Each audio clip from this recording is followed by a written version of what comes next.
Hello friends, मैं आपके लिए लेके आया हूँ एक काफ़ी इंपॉर्टेंट वीडियो। इस वीडियो के अंदर हम लोग देखेंगे नॉलेज एंड क्यूरिकुलम। ये जो हमारा बीएड के सिलेबस में एक सब्जेक्ट दिया हुआ है, इस सब्जेक्ट के ऊपर हम लोग आज कुछ एमसीक्यू देखेंगे।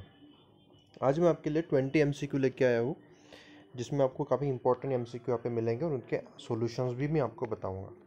अगर आपको मेरी ये कोशिश अच्छी लगती है तो आप लोग इसको अच्छे ज़्यादा से ज़्यादा लोगों के साथ शेयर करिए और वीडियो को लाइक करिए, हमारे चैनल को सब्सक्राइब करके रखिए। So let's start. First question, what is the origin of the word education? काफ़ी कॉमन क्वेश्चन है और काफ़ी ज़्यादा इसको एग्जाम में पूछा जाता है। सिंपल सा क्वेश्चन है, what is the origin of the word education? Education का ओरिजिन क्या है? तो फर्स्ट हमें ऑप्शन दिया है ई एंड कैटम, एजू एंड कैटम, word educate and none of this. तो इसका हमारा जो आंसर आना चाहिए वो आंसर आएगा option A, that is E and कैटम। Second, which of the following statement is correct? तो इसमें यहाँ पे हमें चार स्टेटमेंट दिए हुए हैं, उसमें से करेक्ट वाला स्टेटमेंट कौन सा है वो हमें देखना है। Education is an art, education is a science, it is neither an art nor science, to some extent it is an art and to some extent it is an science. तो यहाँ पे चार ऑप्शन दिए, इसमें से correct option आपका जो होना चाहिए वो होना चाहिए option D, to some extent it is an art and to some extent it is a science. What is called education acquired without any specific purpose, fixed period and place? What is called education acquired without any specific purpose, fixed period and place? तो यहाँ पे इन्होंने बोला indirect education, individual education, informal education, formal education। तो इसमें से correct option आपका होना चाहिए option C, that is informal education. Which one of the following sentence is correct about the nature of teaching? Teaching के नेचर के related आपको question पूछा है। चार ऑप्शन है, it is diagnostic, it is remedial, it is diagnostic as well as remedial, all the above statements are correct. तो option इसमें से जो आपका करेक्ट होना चाहिए वो है ऑप्शन डी। मतलब क्या हुआ, उसका डायग्नोस्टिक भी है, रेमेडियल भी है ना। तो आपका option D is the correct answer. Next question, what is the compulsory element of learning?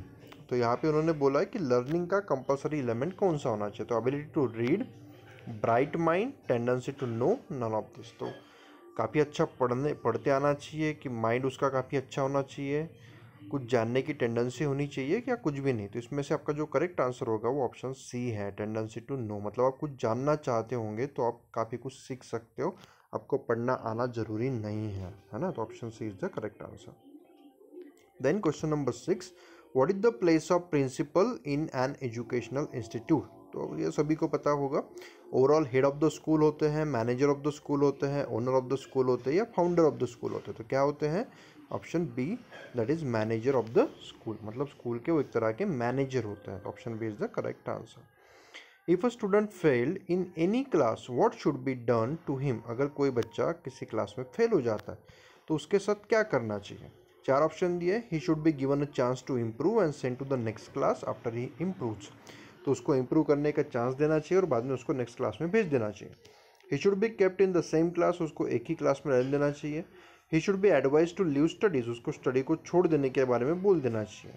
All the above methods are right. ये हमें चार ऑप्शन दिए हुए, तो कौन सा ऑप्शन इसमें से करेक्ट ऑप्शन होना चाहिए? कोई भी इजीली बता सकता है, इसका आंसर ए होना चाहिए, जो हम लोग करते भी हैं, बच्चों को फिर से री एग्जाम देने का चांस देते हैं और अगर पास हो जाए तो वो नेक्स्ट क्लास में प्रमोट कर दिए जाते हैं। नेक्स्ट है हमारे पास, why are curriculum activities used in teaching? Teaching में क्यूरिकुलम एक्टिविटीज का यूज क्यों किया जाता है? तो make teaching easy, to make teaching interesting, easy to understand and effective, to make teaching attractive, to assist the teacher. तो ये चार ऑप्शन दिए, इसमें से करेक्ट ऑप्शन है to assist the teacher. Teacher को एक तरह का वो असिस्ट करता है या फिर उसको थोड़ा सा हेल्प करता है, जिसके रिलेटेड वो पढ़ा सके, उसको समझ में आएगा ना हमें क्या पढ़ना है। अगर कोई सिलेबस ही नहीं है तो कैसे पढ़ाएंगे, है ना। Option 9, what are 3 components of the educational process? Educational process के 3 कंपोनेंट कौन से हैं? Education, teacher, book, teacher student education, teaching learning practice, direction, instruction and skill.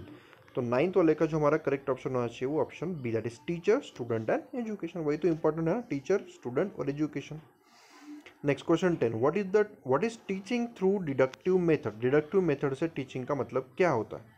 From general to specific, from specific to general, from macro to micro, from easy to difficult. तो इसका correct answer हमारा होना चाहिए option A, that is from general to specific. मतलब आप क्या करते हो, पहले जनरल इन्फॉर्मेशन देते हो और उसके बाद धीरे धीरे बच्चों को एक स्पेसिफिक चीज़ की तरफ लेके जाते हो, है ना। तो ये होता है हमारा डिडक्टिव मेथड। तो option A is the correct answer.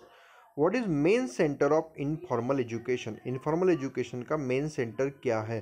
तो इसका मेन सेंटर जो है वो है सोसाइटी भी है, फैमिली भी है, रेडियो एंड टेलीविजन भी है, मतलब all of this. So option D is the correct answer. Then question 12th, which is the first school for child's education? बच्चों का सबसे पहला स्कूल किसको कहा जाता है? सोसाइटी को, फ्रेंड को, फैमिली को या स्कूल को? तो हमारे पास 4 ऑप्शन दिए हुए हैं, इसमें से करेक्ट ऑप्शन आपका होना चाहिए फैमिली। सबसे पहले तो बच्चे फैमिली से ही सीखते हैं ना, आपने देखा होगा उनको बोलना आता है या फिर बाकी सारी चीज़ें जो सीखते हो कहाँ सीखते हैं? घर पे ही सीखते हैं। So family is the correct answer. Then question 13, which one of the following education system support scientific progress? कौन सी साइंटिफिक प्रोग्रेस को सपोर्ट करता है? तो realistic education, idealistic education, naturalistic education और नन ऑफ दिस? तो इसमें से करेक्ट आंसर हमारा होना चाहिए option A, that is realistic education will help system support scientific progress. What is the meaning of lesson plan? ये हमें काफ़ी इंपॉर्टेंट क्वेश्चन है, काफ़ी बार एग्जाम पूछा जाता है। लेसन प्लान का मीनिंग क्या होता है? To read the lesson before teaching it, to prepare all the teacher want to teach in limited period, to prepare detail answer of all questions to be ask in the class, to prepare the list of question to be ask? तो इसमें से correct answer हमारा होना चाहिए option A, to read the lesson before teaching it. आपको पहले lesson को पढ़ना है और उसके बाद आप उनको कैसे सिखाओगे, आप सिखाओ, है ना। On the depends the values of an educational experience in the eyes of idealist, क्या होना चाहिए? whether or not to pupil has been properly motivated, whether or not it preserves accepted institution, to extent to which it satisfies pupil desire, to manner in which it affects future experience? तो इसमें से correct answer होना चाहिए option B, that is whether or not it preserve accepted institution. Which educational activity is most desirable to the pragmatist के लिए कौन सी education activity सबसे ज़्यादा डिजायरेबल है? तो 4 ऑप्शन हमें दिया। Approximate the goal which educational scientist have set up, results from the indiscrimination of the pupil in democratic theory, that is beneficiate effect upon the future experience of the pupil, that characterized by spontaneous, active, continuously pleasurable and practical for the pupil? तो इसका correct answer होना चाहिए option A, approximate the goal which educational scientists have set up. Next, what is the viewpoint of progressive educator regarding the issue of liberal versus vocational education? Vocational ain't load one to degrade learning. Liberal arts suggest subjects should proceed vocational training. Vocational and liberal education should not be separated. All subjects should have vocational orientation. तो इसमें correct answer बनाना चाहिए option B, liberal arts subject should proceed vocational training. Who are the supporter of naturalism in education? Naturalism का supporter कौन थे हमारे पास? तो फ्रोबल, Armstrong, John को, लोकी एंड रोजी। तो इसमें से करेक्ट आंसर हमारा होना चाहिए option D, that is Rousseau. 2 question और देख लेते हैं। Which system of education was propounded by Mahatma Gandhi? Mahatma Gandhi ने कौन सी एजुकेशनल सिस्टम को प्रोपाउंड किया था? तो इसमें हमारे पास 4 ऑप्शन है। Teaching bye activities, teaching through music, teaching through listening and meditation etcetera. Last दिया ऑल ऑफ दिस। तो इसमें से करेक्ट आंसर हमारा होना चाहिए option D, all of this. उन्होंने एक्टिविटीज से भी सीखने के लिए बोला था, उसके बाद teaching through music and teaching through listening meditation सब कुछ उन्होंने बोला था।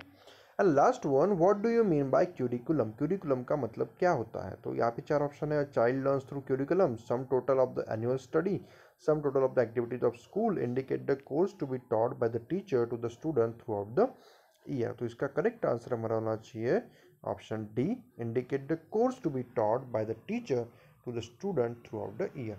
आई होप हमने ये जो कोशिश आपके लिए की, आपके लिए कुछ क्वेश्चंस मैं यहाँ पे लेके आया हूँ, आपको ये अच्छे लगे हो तो आप हमारे चैनल को सब्सक्राइब करिए और आप ही आपके स्टूडेंट्स, आपके फ्रेंड्स के साथ या फिर आपके जो भी स्टूडेंट्स हैं उनके साथ भी आप इसको शेयर करिए, चैनल को सब्सक्राइब करिए। Thank you very much.